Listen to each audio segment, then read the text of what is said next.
जो बुजुर्ग थे उनको मेरे सामने लाया गया। वो उन्होंने कहा कि आप बिल्कुल गलत बयानबाजी कर रहे हो कि इस कुएं जिस कुएं का आप जिक्र कर रहे हो उस कुएं का पानी तो हम खुद पीते रहे। तो वो किसी ने कहा मेरे फादर ने पिया, किसी ने कहा मैंने खुद पिया। अब मेरे लिए ये था कि वो बिल्कुल मानने के लिए तैयार नहीं था। इस सारे चक्कर में मैं लगातार मीटिंगें करता था, 2 साल निकल गए, मतलब 1 साल पूरा निकल गया, कुछ महीने भी ऊपर निकल गए। अब उन्होंने जो धार्मिक लोग थे, मैं पर अपनी जिद पर अड़ा रहा कि कुआं यहीं पर ये मैं उसको निकलवाऊंगा भी। उसके उन्होंने क्या किया, धार्मिक लोगों को बीच में लाना शुरू कर दिया। एक संत है, काफ़ी मान्यता है उनका, इसलिए मैं नाम नहीं लेना चाहूँगा। उन्होंने मैं और बेटा मेरा दोनों गए वहाँ पर, तो उन्होंने मेरे को बिठाकर एक ज़मीन पे क्रॉस का निशान लगाया। कहते कि इसको देखो क्या है। मैंने देखा कि मैंने कहा क्रॉस का निशान है सिंपल। तो कहते वहीं से बिल्कुल पताल में देखो, पताल में वो कुआं जा चुका है। तो मतलब मानने वाली जो बात ही नहीं थी। फिर मैंने कहा कि जो बिल्कुल मजाक है जो मैं सच आपके सामने रख रहा हूँ कि ऐसे कैसे हो गया कि कुआं पताल में चला गया। उन्होंने कहा कि आप बिल्कुल गलत कह रहे हैं। माता जी आए थे रात को, उन्होंने रात भर चौंकी दी है जहाँ पर आकर। तो वो कह रहे हैं कि जहाँ से कुआं 14 किलोमीटर आगे जा चुका है। मैंने कहा कि आपके बाबे और माता की दोनों की बात नहीं आपस में मिल रही। वो कह रहे पताल में, वो कह रहे 14 किलोमीटर, तो कुआं यहीं पर ही है। तो पर मेरे लिए दिक्कत ये थी कि मैं हिंदू फैमिली से हूँ और मैं उनको कह रहा था कि आप ग्रंथ साहब जहाँ से हटवा लो और ग्रंथ साहब के नीचे वो, क्योंकि वो जगह बनी हुई जहाँ पर वो 282 सोल्जर के स्केल्टन है, तो गुरुद्वारा भी हटाना पड़ेगा। तो एक तरह का वो दंगा फसाद कराने वाली मैं खुद ही वहीं पर एक स्थिति बन रही थी मेरे कारण। तो वो गुरुद्वारा कमेटी मानने के लिए बिल्कुल तैयार नहीं थी।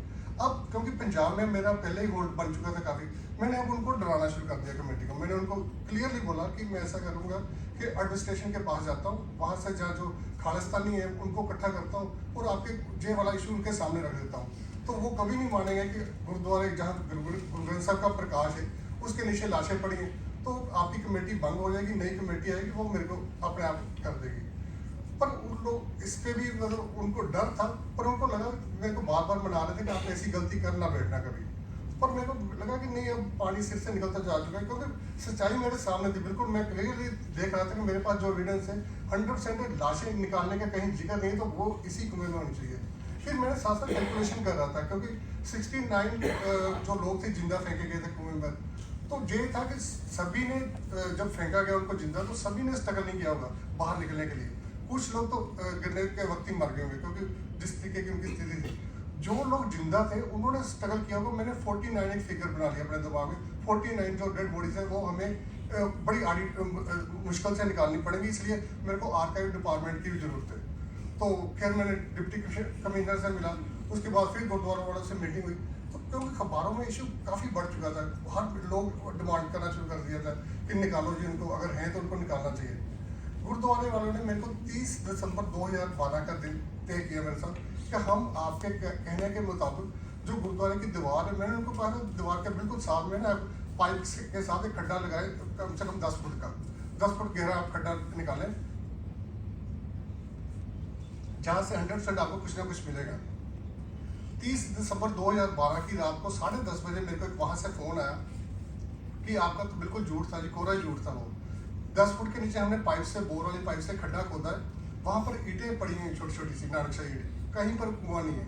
तो मैंने कहा कि ईंटें वहाँ से कहाँ जानी, मैं अभी आ रहा हूँ। तो वहाँ पर इतना हमारे बॉर्डर एरिया है, वहाँ पर क्योंकि 1 किलोमीटर आगे पाकिस्तान की हद शुरू हुई थी, तो दरिया के कारण जो धुंध वगैरह होती है, कोहरा जो जिसको बोलते हैं, काफ़ी घना था।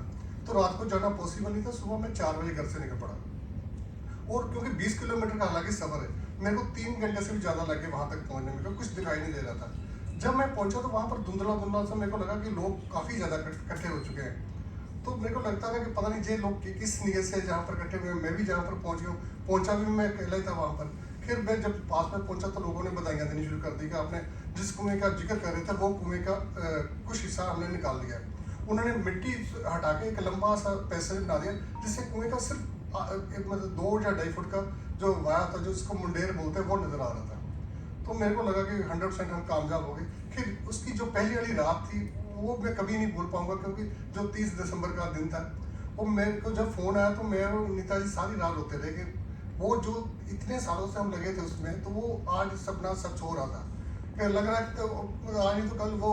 अब मेरे को ये तो बड़ा क्लियर था कि अब वो जो डिपार्टमेंट के लोग हैं, मेरे को तो फोरेंसिक साइंस डिपार्टमेंट का पता ही नहीं था कि ऐसा कोई डिपार्टमेंट भी होता है। ये पता था कि आर्कोलॉजी डिपार्टमेंट होता है, वो आएगा और जहाँ से निकालेगा। तो मेरे को लगा कि बहुत अच्छा बन गया कि अब सुबह वेट करते हैं कि जब अखबारों में खबर आएगी वो लोग भी पहुँच जाएंगे। हमने खैर अगले दिन पहुंचा, मीडिया के पास अच्छी खबर थी, कुआं निकल चुका था, 157 वर्ष बाद कुआं बाहर आया, कि उन्होंने कह दिया कि वो बाहर निकल रहे हैं, शांति मिलेगी आत्मा को, ऐसे वैसे काफ़ी खबरें थी। पर लगातार वेट करते रहे, कहीं से कोई लोग देखने आ रहे थे कुएं को, एडमिनिस्ट्रेशन के लोग जा रहे थे गायब गायब, और बहुत सारे जर्नलिस्ट वगैरह पहुंच रहे थे, पर आर्कोलॉजी डिपार्टमेंट का एक भी बंदा वहां पर नहीं पहुंच रहा था, जिसकी मेरे को ज़्यादा उम्मीद थी। और मेरे को मिलने की तमन्ना भी उन्हीं से थी कि वो आकर आगे का काम संभालें, क्योंकि मेरा सिर्फ काम यहीं पर था। मेरे को लगा कि मेरा काम तो खत्म हो गया आज, कि मेरी रिपोर्टिंग का यही होता है कि रिपोर्टर ने एक कुआं ढूंढा, मेरी अच्छी खबर थी, एक आर्टिकल था। अब आगे की जिम्मेवारी मेरे को करनी थी, जो मैं कभी ना सोचा था, ना मेरे बस की बात थी। खैर जब जो लोग नहीं आए तो मैंने अपनी ड्यूटी समझ के एक लेटर तैयार किया, मैंने चंडीगढ़ जाना शुरू कर दिया, चंडीगढ़ आर्काइव डिपार्टमेंट के पास, आर्कोलॉजिकल सर्वे ऑफ इंडिया जो है, मिस्टर सिन्हा थे, मेरे को याद है वो, मैंने जब उनको सारी बात सुनाई तो उनके पास मैडम थे बलविंदर कौर, मेरे को आज भी याद है उनका नाम। वो जब दम से जोर जोर से हंसना शुरू कर दिया, कहते आप बच्चों जैसी कहानी सुना रहे हो कि एक कुआं है, वो 10 फुट नीचे है, उसके अंदर 8 फुट नीचे जाएंगे तो 282 सोल्जर मिलेंगे। वो बोलते हैं आपको किसने कहा है? मैंने कहा ये रिसर्च है। तो कहते इसमें कहाँ लिखा है कि वो 282 सोल्जर मिलेंगे। तो कहते हम टाइम जाया नहीं कर सकते, आप घर जाओ अपने। मेरे को लगा ये तो मेरी सारी, मैं घर आके नीता जी को बोला मैं नहीं करूँगा आगे, क्योंकि मेरी तो बेइज्जती होनी शुरू हो गई, को लोग मान ही नहीं रहे कि ऐसा कुछ हो सकता है। नीता ने कहा आप दिल्ली जाके बात करो, दिल्ली जाके इससे भी बड़ी मेरी हंसी उड़ाएगी। कहते कि आपको कहाँ से आकाशवाणी होती है कि कौन बताता है आपको? मैंने सारी कैलकुलेशन बताई कि जैसा कुछ है, पर डिपार्टमेंट मानने के लिए तैयार नहीं था। मैं लगातार उधर गुरुद्वारा कमेटी अड़ी हुई थी, मतलब लगातार मैं सभी को समझा रहा था कि जहाँ पर कुआं है, वो मेरे को ये समझा रहे थे कि आपके दिमाग की एक सोच है जहाँ पर ना कुआं है ना लाशें मिलेंगी।